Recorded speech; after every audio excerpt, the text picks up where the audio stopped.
Bonjour, voilà donc une petite information qui est parvenue certainement à bon nombre d'entre vous.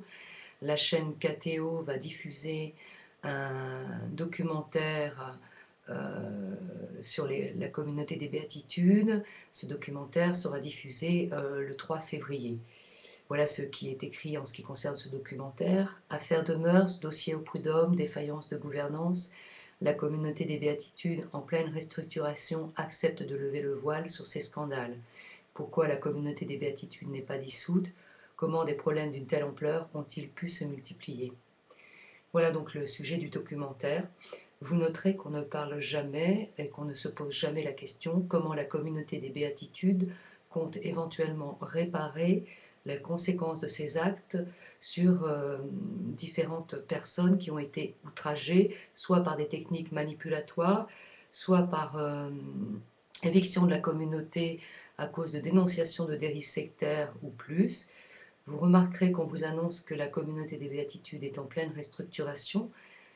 Nous en sommes tous très satisfaits, ce qui veut dire que peut-être que ce qui s'est passé en son sein ne se reproduira pas. Nous espérons que ce chemin de restructuration mène à une réelle prise en compte et de conscience du mal qui a agi à travers certains de ses membres dans cette communauté. Cependant, nous ne pouvons pas être satisfaits parce que malheureusement, il y a des personnes qui sont donc contraintes de saisir les tribunaux civils pour leur droit à retraite. Et puis, il y a d'autres personnes aussi qui sont tellement blessées par leur passage à la communauté des béatitudes et malheureusement par certaines techniques de manipulation, de guérison ou de pseudo-guérison, sont complètement détruites et ne peuvent pas se relever. Je pense notamment à une famille qui a quitté la maison Saint-Luc et cette famille aujourd'hui est complètement disloquée, hein. Le couple a fini par divorcer et l'épouse du mari et donc a été reconnue inapte au travail suite aux manipulations de la communauté des béatitudes. Cette famille n'a toujours pas été regardée par des hommes d'église qui auraient pu prendre en compte ce qu'elles ont vécu.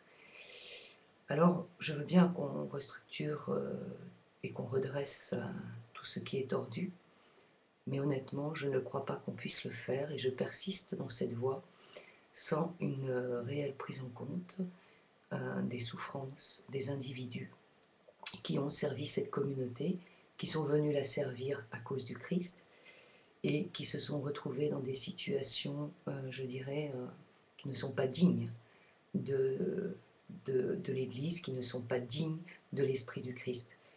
Aujourd'hui, on prend soin, à travers certains médias, de dire que les membres de la communauté ont souffert de la pression médiatique, de tout ça, etc. Oui, les membres de la communauté, certains membres ont dû bien souffrir et j'espère qu'ils souffrent d'une chose, c'est de savoir que deviennent les personnes qui ont été outragées, que deviennent ces personnes qui se retrouvent sans bien, que deviennent ces personnes à qui personne n'a apporté de réponse. Il serait temps que nous soyons capables de nous remettre en question, parce que la question qui se pose réellement vis-à-vis de nous, c'est, en tout cas nous qui sommes pratiquants et catholiques, c'est que nous avons reçu une part, les uns les autres, à faire fructifier. Et cette part à faire fructifier, c'est la solidarité et le bien des âmes. Et quand on ne ouvre pas la porte sur les dégâts et que on se prévaut de dire que maintenant, dorénavant, tout va bien, qu'on ne ramasse pas les morceaux brisés et qu'on les cache et qu'on les ignore, qu'on refuse de regarder en face celui qui a été outragé et blessé, on n'est absolument pas dans une période de croissance ni de maturation. On est simplement en train de se déguiser, comme les jeunes filles de 13 ans se déguisent en femmes. Eh bien oui, on a tout à fait la capacité, nous, dans les mouvements religieux, de se dire mature, de se dire prêt, et en fait d'en avoir simplement un habit et d'en prendre l'habit uniquement quand les choses ont été révélées par des scandales, d'obliger même les personnes à utiliser les voies des scandales pour qu'enfin cesse le mal et qu'enfin on regarde la situation telle qu'elle est. Je ne me lasserai pas de solliciter les autorités de l'Église, je ne me lasserai pas de leur rappeler, et tout comme j'essaye de me le rappeler chaque jour, que nous avons une co-responsabilité de tout ce qui advient autour de nous à partir du moment où nous faisons entrer les gens dans une dynamique de foi dans l'Église.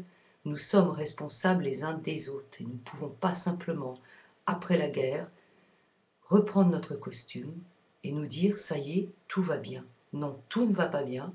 Il y a une infirmerie avec des gens qui sont blessés, avec des gens qui quittent l'Église. Il s'agit d'âmes, il s'agit de savoir reconnaître ses défaillances afin de soutenir ces personnes et de les aider peut-être à retrouver une place dans l'Église, la place qu'elles doivent avoir.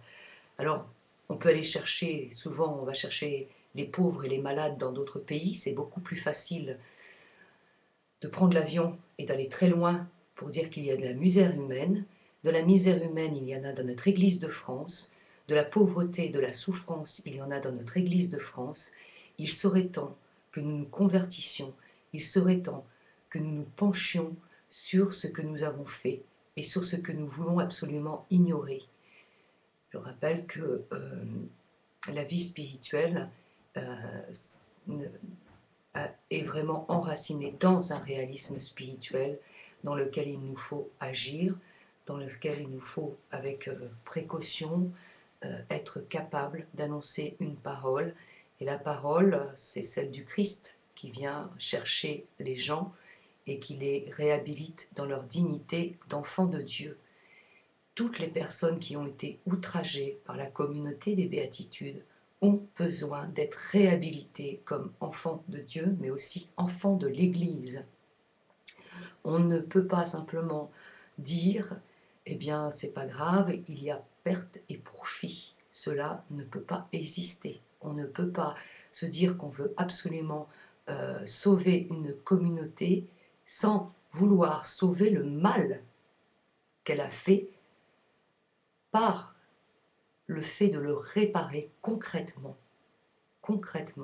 Alors, qu'il existe des commissions, qu'il existe des tas de lieux de réunion où s'en vient des spécialistes, où finalement il n'y a pas de neutralité, où finalement les victimes ne sont jamais assises à la table, jamais entendues, et où elles n'ont que pour voix, eh bien malheureusement, la voix de quelques personnes, de quelques associations. C'est pas normal. Il serait normal aujourd'hui que dans l'Église de France, il existe un sas pour pouvoir accueillir ces victimes et pour pouvoir les aider à retrouver leur place. Vous savez, je crois que ce qui est le plus douloureux dans toute cette histoire, quand on écoute ces victimes, c'est qu'en fait, elles n'ont rien contre Dieu, elles aiment encore Dieu, mais elles ne retrouvent pas leur place. Dieu a voulu des intermédiaires, il a voulu, dans sa grande humilité, passer par des hommes et par des femmes pour manifester son amour. Et nous refusons cette humilité, nous refusons d'être les intermédiaires d'une certaine façon de Dieu quand il s'agit de se pencher sur les plaies de son Fils au travers de toutes ses victimes.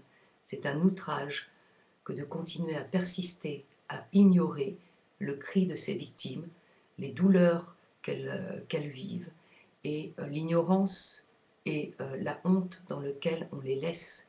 On n'a pas le droit de dire que l'on reconstruit tout et que tout va bien tant qu'on n'a toujours pas pris la main de ceux que l'on a flagellés. Le pardon, ça existe, et je crois qu'il y a beaucoup de victimes qui sont prêtes à le donner et qui ont même envie de le vivre, mais elles ne peuvent pas le vivre seulement dans une dimension de désir. Pour pouvoir le vivre, faudrait-il encore qu'elles rencontrent au moins des personnes qui, au nom de l'Église, s'approchent d'elles pour reconnaître qu'on a abusé d'elles, qu'on a singé à travers des prétextes spirituels la manifestation de Dieu pour obtenir d'elle ce qu'on n'avait pas à obtenir d'elle. Il serait temps que l'on puisse réellement, mais vraiment, aller dans les profondeurs du sujet Et le vrai sujet, c'est pas de savoir si tout va bien, c'est pas de savoir si tout va mal, c'est de savoir si on fait ce qu'il faut pour que les choses ne se reproduisent pas, mais pour aussi essuyer tout ce qui, tout ce qui a été engendré par des détournements, par des distorsions spirituelles et humaines.